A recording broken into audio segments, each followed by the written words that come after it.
The 18th Annual Africa Energy Forum kicked off this week in Greenwich, London.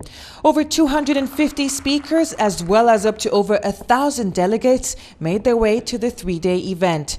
According to the Africa Energy Forum, 2 out of 3 sub-Saharan Africans live without electricity on the continent. So the event is the perfect platform to bring together businesses for investment opportunities. One of the first panels to open the session was the Empowering Women in the Power Sector in Africa. And one company doing just that is Solar Turtle, which is based in South Africa.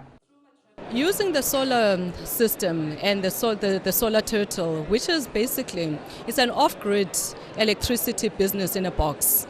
It comes in a shipment container, it is easy to move around, it is safe, it is secure, it is virtually, unstoppable.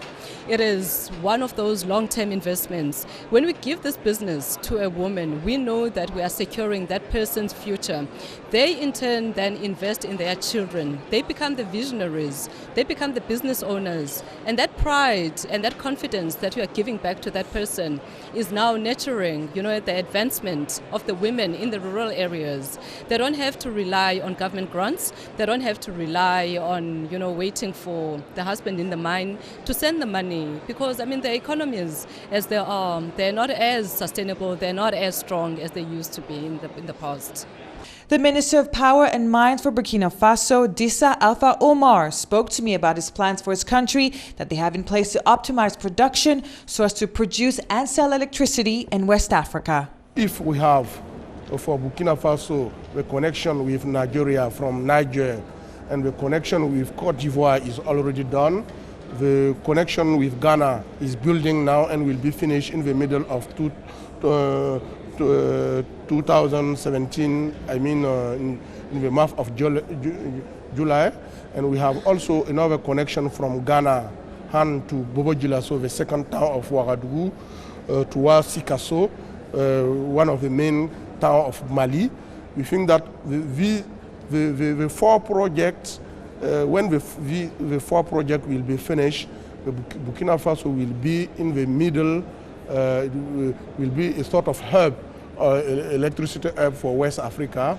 Swaziland sources 80% of its energy from neighboring countries, and according to Swaziland's Minister for Natural Resources and Energy, the Africa Energy Forum here in London helps her country to engage with investors. It's true that we source like 80% of our power from our neighboring countries, 70 from South Africa, 10 from Mozambique.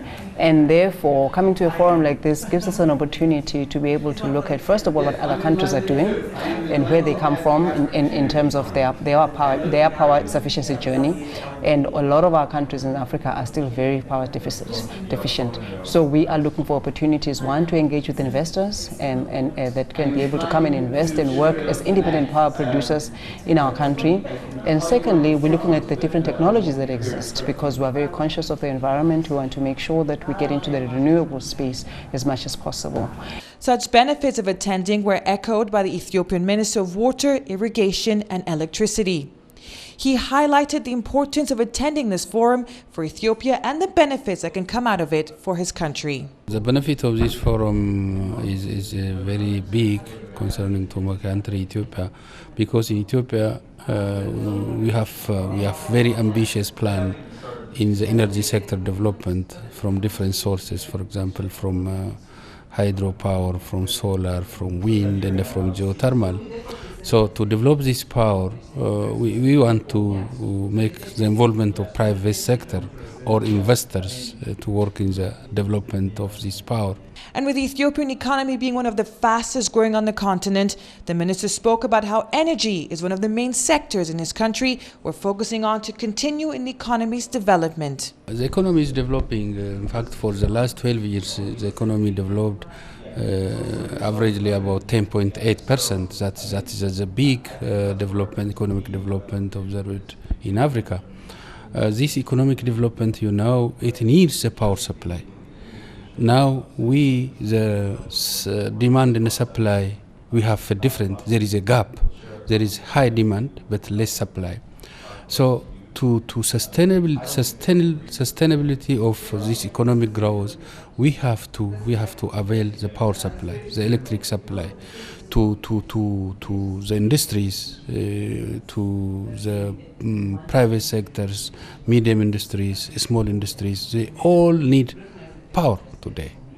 Today the power is the power supply, is the brain line of economic growth. Many of the ministers who attended the forum all spoke about the benefits of attending it.